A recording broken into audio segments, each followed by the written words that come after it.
Waze wamuhle uSiphono no ave ngithanda ingane. Anyways, sanibonani ngiye ngizwe kuthiwa the truth shall set you free. So lalela mntu omnyama, isitori sanamhlanje kumele ngisichaze ngalendlela yokuthi only me and you sizo understand ukuthi ngithini. If you get it, you get it. If you don't get it, vele udlule. Asiqale. Once upon a time there was a green alien. Sizoyibiza ngu-Amahle. You see u-Amahle wayekhulela ehlalela noma wakhe nje wayekhulela beyiphilela kamnandi beyi-happy family. One day our two aliens had a problem. You see umaka Amahle kwakumele aye esibhedlela ayobona udokotela.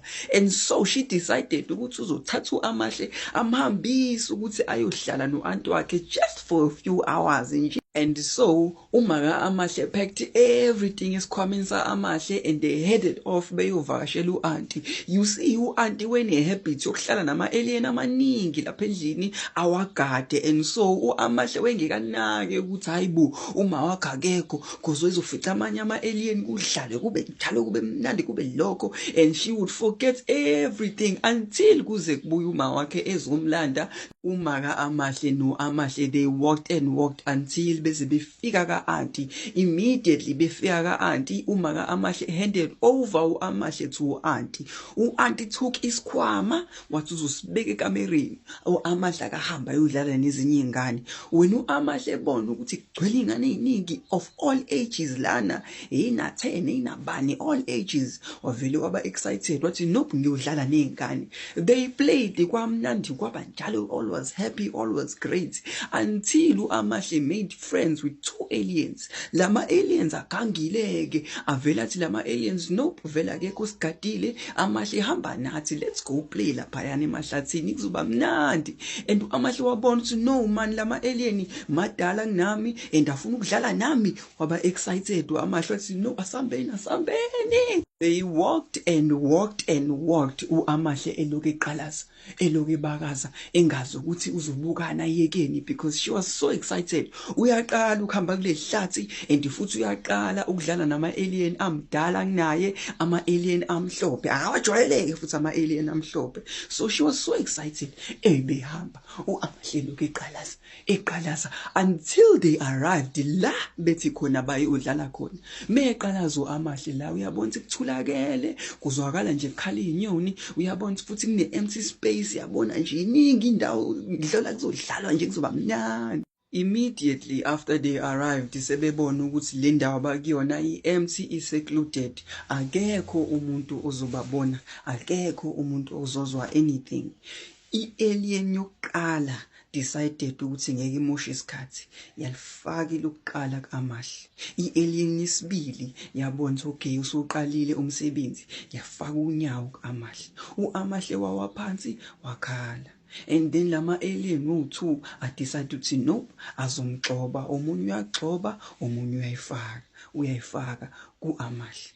After that sebebona ukuthi okay u-Amahle uselele phansi and usephuma amanzi abovu. They then decided ukuthi bazobheka induku. Each one wayebhekela induku yakhe akwazi ukuthi kwakuyinduku ezosize abangakanani.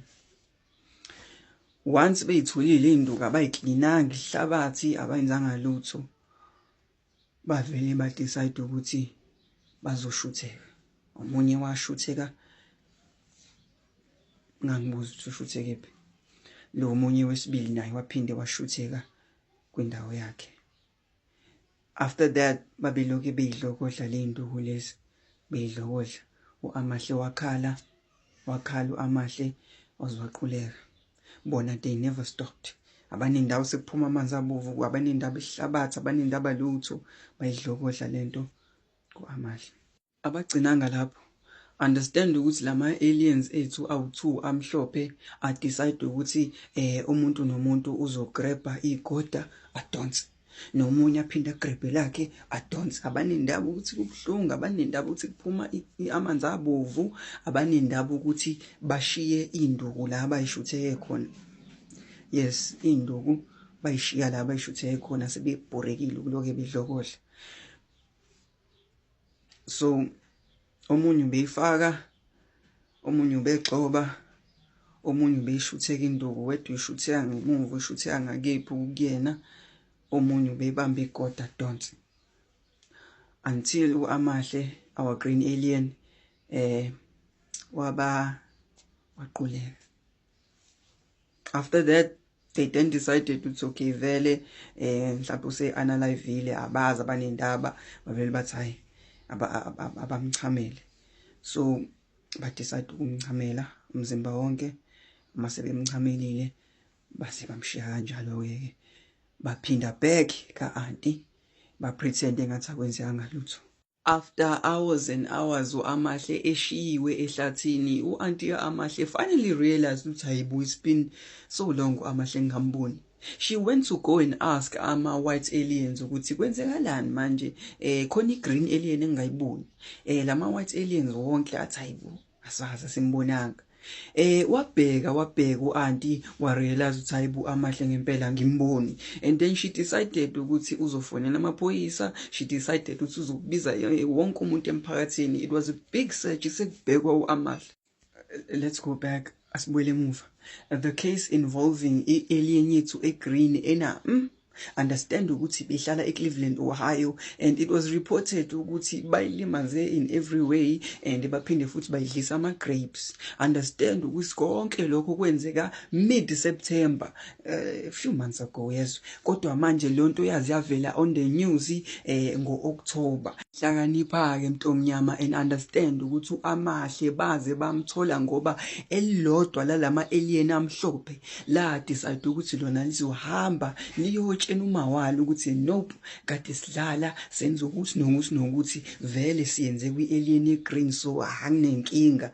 Uma wale alien emhlophe wadecide ukuthi nope lento abayenzile ibuhlungu kakhulu, wavele wafonela amaphoyisa washo ukuthi hayibo le alien e-green enifunayo nina u-alien wami lo mhlophe wenza ukuthi, and then u-alien omhlophe was forced to direct amaphoyisa ukuthi ukephi uAmahle.